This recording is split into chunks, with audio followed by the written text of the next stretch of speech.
Mon pauvre esprit parcourait les nombreuses connaissances sur le vouloir suprême.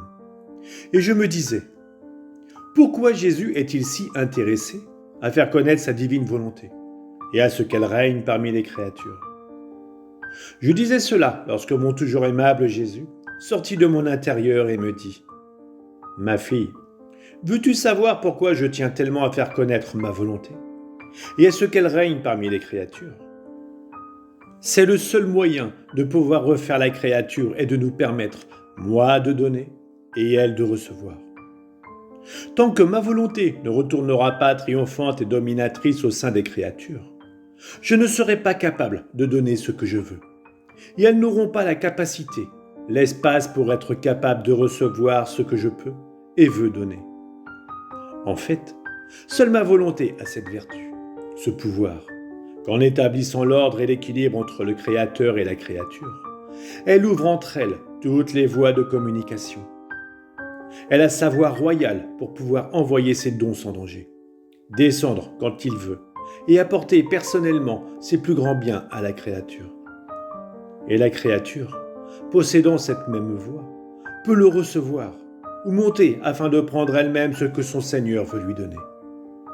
Si riche et puissant que puisse être un roi, s'il ne trouve personne à qui donner, il n'aura jamais le contentement, la satisfaction de pouvoir donner. Ses richesses resteront oisives, isolées, abandonnées.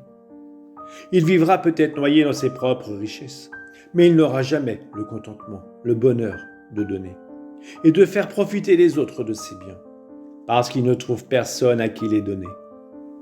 Ce roi sera un roi isolé, abandonné, sans cortège. Il n'y aura personne pour lui sourire, lui dire un merci. Il ne sera jamais à la fête, parce que la fête c'est de donner et de recevoir. Ainsi, avec toutes ses richesses, ce roi aura dans le cœur un clou, l'abandon, la monotonie. Il sera riche mais sans gloire, sans héroïsme, sans nom. Quelle douleur pour ce roi, avec toutes ses richesses. Or, ma fille, la raison pour laquelle nous avons fait la création et créé l'homme était de pouvoir donner nos richesses, afin que la gloire éternelle de nos œuvres puisse s'unir à la gloire interne et au bonheur immense que nous possédons. Aussi, comme la créature n'est pas dans notre volonté, nous la sentons loin de nous. Personne ne nous entoure pour nous dire merci, personne pour nous sourire avec délices pour nos œuvres. Tout est isolement. Nous sommes entourés d'immenses richesses, mais parce que nos créatures sont loin de nous, nous n'avons personne à qui les donner. Nous n'avons personne pour admirer nos œuvres et pour en jouir. Nous sommes heureux, mais en raison de nous-mêmes, et personne ne pourrait le moindrement troubler notre bonheur.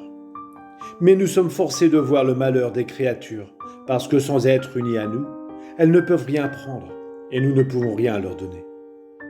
La volonté humaine a formé les barrières et condamné les portes de communication. Donner est libéralité, héroïsme, amour, recevoir et grâce. La créature, en faisant sa propre volonté, entrave notre libéralité, notre héroïsme, notre amour. Et si quelque chose est donné, c'est toujours de façon restreinte et à force de pression, d'intrigue. Car lorsque l'ordre est absent entre les créatures et nous, les choses ne marchent pas librement.